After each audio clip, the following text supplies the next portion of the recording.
It was 12 minutes long. With my Aunt Carmen Murray. Today's date is May 11th, 2020. We're recording this interview in Berwyn, Illinois. We are recording this interview during COVID-19 pandemic, and we have been in quarantine for about 8 weeks. Okay, so I'm going to begin. How do you feel about COVID-19 pandemic / quarantine? Well, I haven't really thought about how I feel, but I'm just really interested in making sure that people stay and remain safe by remaining inside of their homes. Okay, how can people help contribute to ending this pandemic? Well, the most important thing I believe that people can do is remain inside of their homes, because the spread of this virus, it'll just continue to increase if people aren't taking the necessary precautions to remain safe and do so by remain in their homes. All right. Where and when did you grow up, and with who? I grew up in Chicago, Illinois, and I grew up with my mom and my aunt and my grandma and 2 brothers. What do you know about your family name?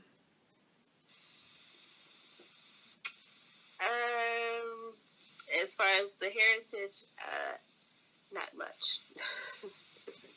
There's not much history that's been researched as far as family name, on my end at least. Okay. Do you have siblings? If so, what are they like? Yes, I do have 2 siblings, one older, one brother, and they're both goofy and crazy. And apparently I love them, so yeah. Okay. What was your childhood like? Well, childhood was, unlike childhood today, there was not many electronics around. I did not grow up with cable, unfortunately, so most days were spent outdoors, playing games, and sports. A lot of sports. What games did you play as a child that you remember? Basically everything. Soccer, running, basketball, volleyball, softball, baseball if I wanted to, track, a little cross country, badminton, foosball, badminton. So basically any sport, including tennis. There's no golf. How do you feel about your childhood? Well, every child is a learning experience, so I do believe that I was allowed to learn a lot of things growing up. I was able to see a lot of different perspectives and learn under a lot of different people. Not necessarily good, not necessarily bad, but just learning in general. Okay. Where did you go to high school? How would you describe your time in high school?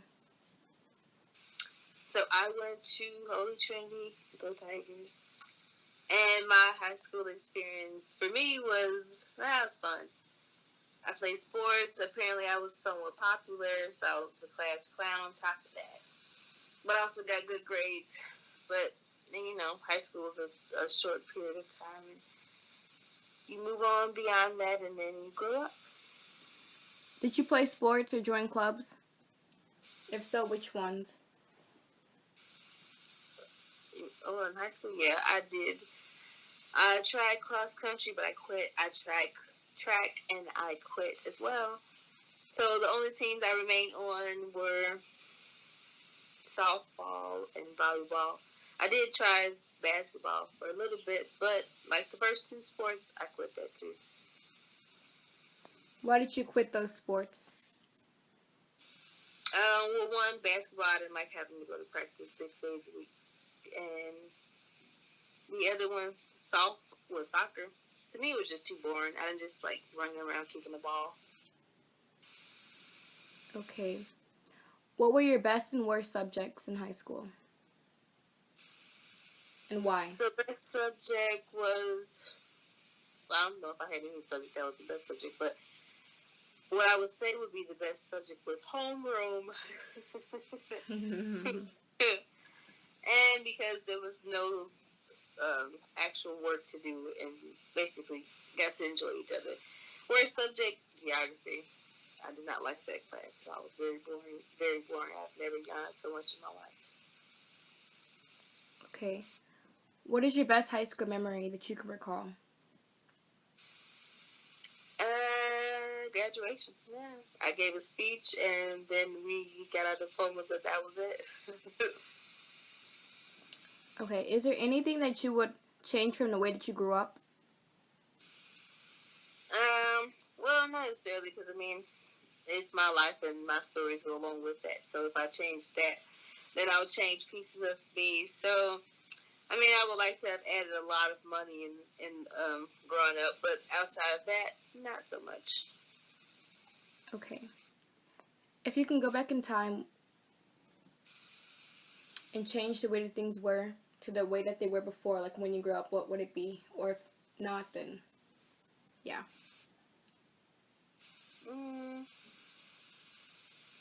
I can't think of anything specifically that I would change. Maybe the neighborhood or the environment that I grew up in because it probably wasn't the best, although it didn't make the news as often as it may have should have been on the news. But yeah, maybe the environment. Okay. How are times different than they were now? I mean, like growing up. Yeah.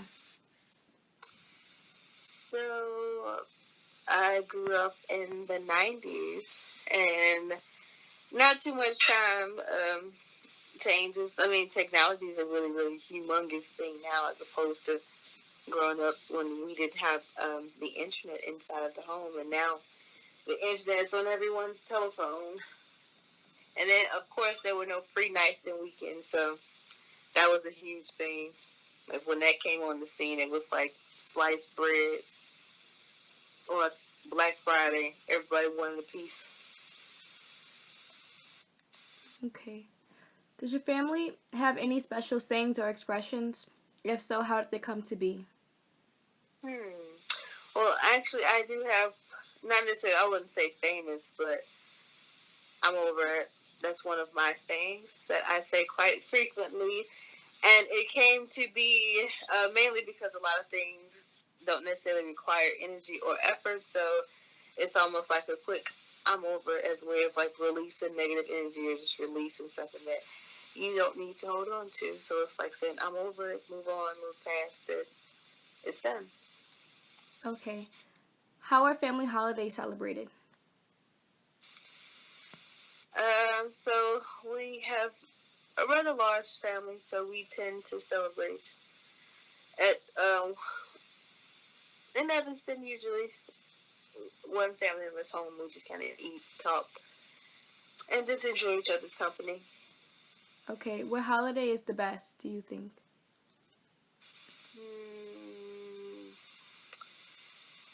I would have to say, well, it's a tie. It's between the 4th of July because of the summertime and the heat, but minus the bugs, and then Christmas just because of the snow minus the cold. So it's a tie between those two. If you can take the two seasons and switch the days, I think it'll be pretty cool. Fireworks on Christmas would be nice. Okay. How would you describe yourself? I would describe myself as a strong, independent, intelligent, non-judgmental, empathetic person. Okay. What is the most important thing that you learned from your parents? Well, considering I only grew up with one parent, the most important thing was to not let people take advantage of you and to basically stand up on your own feet and speak when you need to and listen when you need to. Okay. What is your biggest accomplishment? Biggest accomplishment would be mental peace, accomplishing mental peace.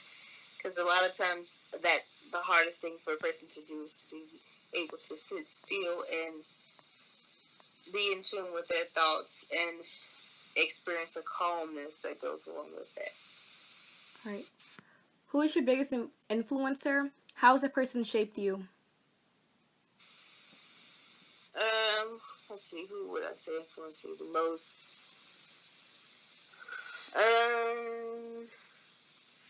Well, I would have to say God, if we're talking about a spiritual person as well, just because I feel like life on earth can be quite difficult, and sometimes people aren't able to always assist in helping to alleviate some of the thoughts or feelings, and God kind of takes control and just kind of allows you to kind of just like let go and let Him take control and just be.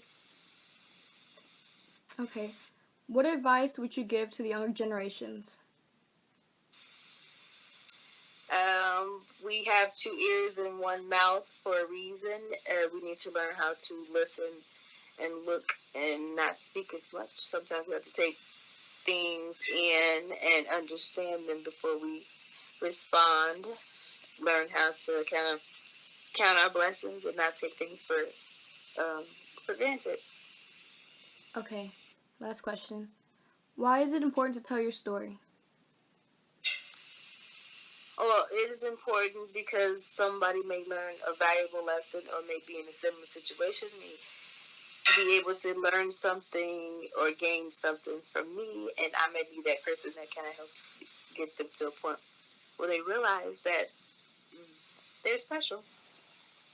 Okay, thank you for your time. I appreciate you going and helping me with my oral history project.